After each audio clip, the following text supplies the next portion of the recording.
When the system falls silent, the fluorescent lights hummed their eternal song in the operations center on the 42nd floor of TechCore Industries. Sarah Mitchell sat frozen at her workstation, her blue eyes reflecting the crimson glow of the words that had just appeared across every monitor in the room. System compromised. It was 11:47 p.m. on a Tuesday night in downtown Chicago, and the city sprawled below them like a circuit board of lights, oblivious to the digital catastrophe unfolding above. Sarah's fingers trembled slightly as they hovered over her keyboard, her mind racing through possibilities, each one worse than the last. "Talk to me, Sarah. What are we looking at?" The voice belonged to Marcus Chen, the senior security analyst who had been with the company for 8 years. He leaned over her shoulder, his green medical scrubs, worn from his shift at the hospital where he volunteered on weekends, somehow seeming out of place in the sterile tech environment, yet fitting for the emergency they now faced. Sarah swallowed hard, her throat tight with the weight of what she was seeing. "It's bad, Marcus. Really bad. Someone's penetrated our firewall. They've been inside our network for at least 72 hours, maybe longer. They've accessed customer databases, financial records, personal information of over 3 million users." The words hung in the air like smoke after an explosion. 3 million people. 3 million lives potentially upended because of a vulnerability they had missed, a weakness in their armor that someone had exploited, with surgical precision. Marcus pulled up a chair beside her, his jaw clenched. His wedding ring caught the monitor's light as he began typing commands into his own terminal. "How did they get in?" "Phishing email," Sarah said, her voice barely above a whisper. "Someone in accounting clicked on a link 3 days ago. It looked legitimate, a vendor invoice that needed approval. By the time our automated systems flagged it as suspicious, the malware had already created a backdoor." She pulled up the logs, and together they watched the digital footprints of the intruder moving through their system like a ghost through walls. The hacker had been methodical, patient, avoiding detection algorithms, covering their tracks with sophisticated techniques that spoke of either extensive training or extensive experience. Probably both. "We need to call this in," Marcus said, reaching for his phone. "Management, FBI, legal, everyone needs to know." Sarah's hand shot out, stopping him. "Wait. Just wait a second." "Sarah, we don't have a second. Every moment we delay—" "I know," she interrupted, her eyes never leaving the screen. "But look at this. The hacker hasn't extracted the data yet. It's all still here, copied and compressed into these archive files, but they haven't transmitted anything. They're waiting for something." Marcus leaned closer, studying the files she indicated. "Waiting for what? I don't know. But if we shut everything down now, if we trigger all our emergency protocols, we might never find out who did this or how to stop them from doing it again. And worse, we might trigger a dead man's switch, a command that automatically releases all the data if the connection is severed." It was a gamble, and they both knew it. Sarah had worked in cybersecurity for 12 years, ever since graduating from MIT with top honors. She had seen attacks before, had defended systems against everything from amateur hackers to sophisticated criminal organizations. But this felt different. This felt personal. The story of how she ended up here in this chair facing this crisis began long before tonight. Sarah had grown up in a small town in Indiana, the daughter of a factory worker who had lost his job when the plant automated. She had watched her father spiral into depression, watched her mother work 3 jobs to keep the family afloat, watched their savings evaporate like morning dew under a merciless sun. Technology had done that to her family. Technology had been the enemy. But somewhere along the way, Sarah had decided that if she couldn't beat technology, she would understand it. She would master it. She would make sure that the digital systems that ran the world were secure, that they protected people rather than exploited them. Staring at the compromised system screen, she wondered if she had failed at that mission. "Tell me what you need," Marcus said, pulling her back to the present. Sarah took a deep breath. "I need you to call Dr. Reeves at home. Wake him up if you have to. He's the only executive who will understand the technical aspects of this without panicking. While you do that, I'm going to try to trace the connection back to its source." Marcus nodded and stepped away, pulling out his phone. Sarah's fingers flew across the keyboard, executing commands that would map the network intrusion's path through the internet's complex web of routers and servers. It was like following a thread through a labyrinth, except the thread kept splitting and doubling back on itself. The clock on her monitor read 12:03 a.m. In 7 hours, the East Coast would start waking up. People would check their bank accounts, their email, their social media. If this breach became public before they could contain it, the panic would be instantaneous. Stock prices would plummet, lawsuits would be filed, lives would be disrupted. But there was something else gnawing at Sarah's conscience, something darker and more immediate. Buried in those compressed files was information about children, adoption records, medical histories, school enrollment data. TechCore had contracts with several state agencies to manage their databases. If that information fell into the wrong hands, if predators got access to those files. She couldn't let herself finish that thought. Marcus returned, his face grim. Dr. Reeves is on his way. ETA 20 minutes. He wants us to document everything, but not to take any action that might alert the intruder until he gets here. 20 minutes. Sarah nodded and continued her work, her eyes scanning lines of code, IP addresses, timestamps. And then she saw it. A pattern in the data that didn't make sense.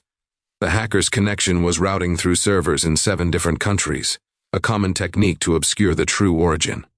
But one of those servers was in Moldova, and the timestamp for when it was accessed corresponded exactly with when Sarah's own terminal had logged a routine system check. Someone had used her credentials. Someone had impersonated her to move through the system. "Marcus," she said, her voice tight, "I think I'm being framed." He moved quickly to her side, and she showed him what she had found. Someone had cloned her digital signature, had created a perfect replica of her login patterns and usage behaviors. To any investigator looking at the logs, it would appear that Sarah Mitchell, senior cybersecurity analyst, had been the one to open the doors for the hackers. "This is sophisticated," Marcus muttered, his brow furrowed. "This isn't just about stealing data. Whoever did this wants to destroy you personally." Sarah's mind raced backward through the past few months. Had she made enemies? Had she rejected someone's proposal, challenged someone's authority? In the cutthroat world of corporate tech, egos were fragile and grudges ran deep. And then she remembered the whistleblower report she had filed 6 weeks ago. She had discovered that one of the company's senior developers had been selling access credentials to third parties, a violation of every security protocol in federal law. She had reported it through official channels, believing the company would handle it discreetly. The developer's name was Brian Thornton, and he'd been fired 3 weeks ago. Before his termination, he had 20 years of experience in network security and intimate knowledge of TechCore's systems. "It's Thornton," Sarah said aloud. "It has to be. He's getting revenge." Marcus's eyes widened. "You think he's behind this?" "I think he's either behind it or he sold someone the keys to our kingdom before he left. Either way, we need to trace this back to him." As if in response to her words, a new message appeared on her screen. It wasn't an error message or a system alert. It was a text file, appearing in a command prompt window that she hadn't opened, typed in real time by someone who was watching her at this very moment. "Hello, Sarah. I see you've figured it out. Clever girl. But it's too late. By the time you read this, the automated transfer will begin in exactly 2 hours. Every secret, every vulnerability, every piece of data about TechCore Industries will be released, and your name will be on every access log. This is what happens when you destroy someone's career. Consider us even." Sarah felt ice water flow through her veins. 2 hours. The message wasn't just a taunt, it was a countdown to disaster. "He's watching us," she said to Marcus, who had read the message over her shoulder. "He can see what we're doing right now." Marcus immediately reached over and placed a post-it note over her webcam. "What do we do?" Sarah's training kicked in, pushing aside the fear and anger. "We find his trigger mechanism and disarm it. He expects panic. Instead, we hunt." She opened a different terminal, operating at the system's core level. If Thornton had set up an automated transfer, there would be a scheduled task somewhere, hidden but findable. The minutes crawled by. 12:34 a.m., 1:15 a.m. Dr. Reeves arrived at 1:53, disheveled but focused. Sarah briefed him quickly, showing the evidence, explaining the timeline. "Can you stop it?" he asked. "I'm trying." Sarah replied, "but I need authorization to access the backup servers." Dr. Reeves made calls. Codes were provided. Locks were removed. At 2:31 a.m., Sarah found the scheduled task buried deep in the system, set to execute at exactly 3 a.m. "Got it," she whispered. But as she moved to disable it, another message appeared. "That's just a decoy, Sarah. The real transfer is already happening. Small packets through normal traffic. I'll give you a choice, though. Take responsibility at a press conference at 9 a.m., resign, and I'll stop the remaining transfers. Refuse, and I release everything plus fabricated evidence of your offshore accounts.